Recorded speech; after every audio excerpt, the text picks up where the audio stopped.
Welcome to Rough Riders. Today we're doing a brake fluid flush on my wife's Acura MDX, so stick around.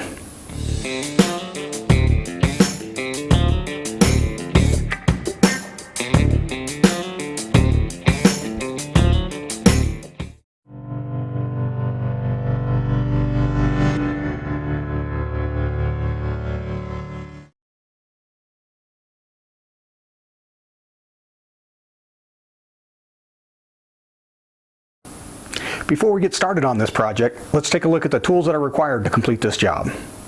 Tools and supplies you'll need for this job. At the very minimum, you'll want a turkey baster, a clear jar with some clear tubing, a 10mm wrench, along with your brake fluid and a large container to put the old brake fluid in. If you're going to do the rotors and brakes at the same time, then you'll want a jack and some jack stands and either a lug wrench or a impact driver along with a 19mm socket. Normally when doing a brake fluid flush, you don't need to remove the wheels because everything's accessible from underneath the car. But I'm going to be doing the rotors. I'm going to create a separate video for that. And so in preparation for that, I'm going to go ahead and pull the wheels off.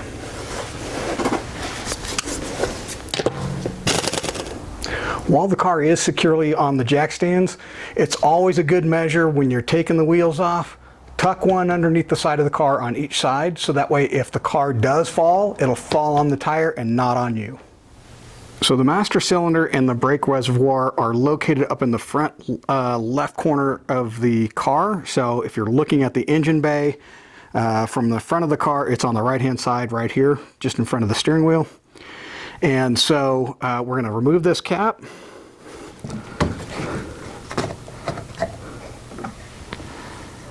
There is also a little filter or a screen in there. We're going to pull that out. But what we're going to do is we're going to use our turkey baster. And guys, be smart. If you borrow this from the kitchen, don't put it back. That should go without saying. And replace it with a new one because you cannot get these things clean. So we're going to pull some of the old fluid out and put it into our jar. Right now I'm pulling enough out so I can get that screen out. And this stuff is highly corrosive. You do not want to get it on your paint or anything else. So now I can pull the screen out. Now I can get the rest of the fluid out.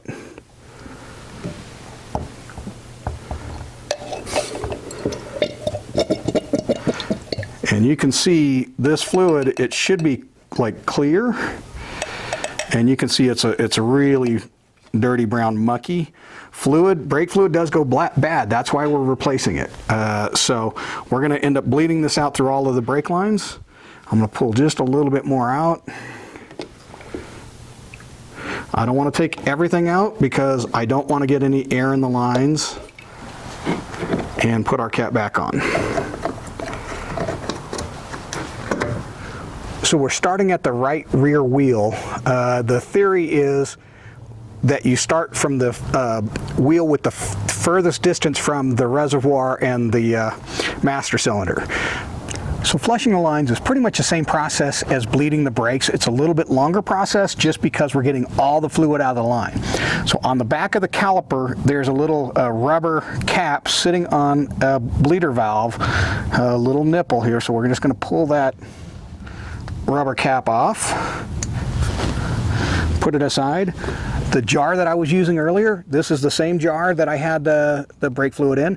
I just put a hole in the cap and then I have a clear hose that's going into that, and the hose sits below the fluid line of the brake fluid. I've got a 10mm wrench right here that I'm going to put on there. Then I'm going to use that to open and close that valve. For this part, you're going to need a helper.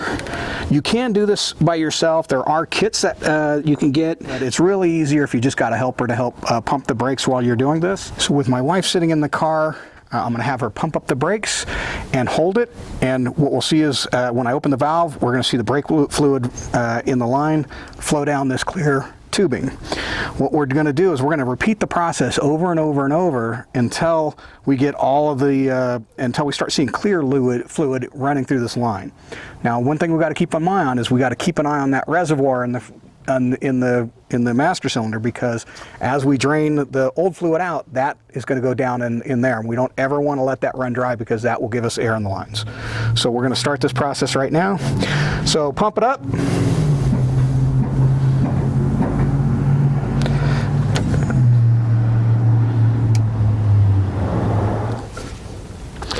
The fluid's looking pretty clear now, so I think we're just about done with this line.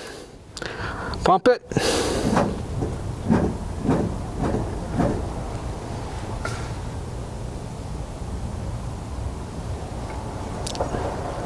Yeah, that's pretty good. So we can tighten this one back up, and then we'll move to the driver's side rear wheel next.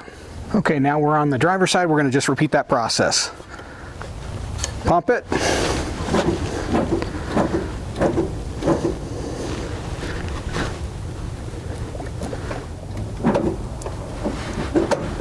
Okay, pump it and hold it. Pump it up. And so now here at the front passenger side wheel, we're going to repeat that process one more time. Pump it. And so now we're here at the final wheel. This is the driver's side front wheel, and this is the last one to do because it's right below the reservoir. And so this should go pretty quick, and then we'll be done. Pump it up. Okay, we've cleared all the old fluid out of the lines. We're going to top off the reservoir, and then we'll be done with this job. Okay, so there you have it. That's all there is to this job. It's pretty straightforward, some basic hand tools and supplies, and that's all you really need to do this job, and some patience, and obviously an assistant if you have one makes it a little bit easier. But it's a very straightforward job. So hopefully you enjoyed this video. If you did, please give it a thumbs up and consider subscribing, and we'll see you here next time on Rough Riders. Thanks for watching.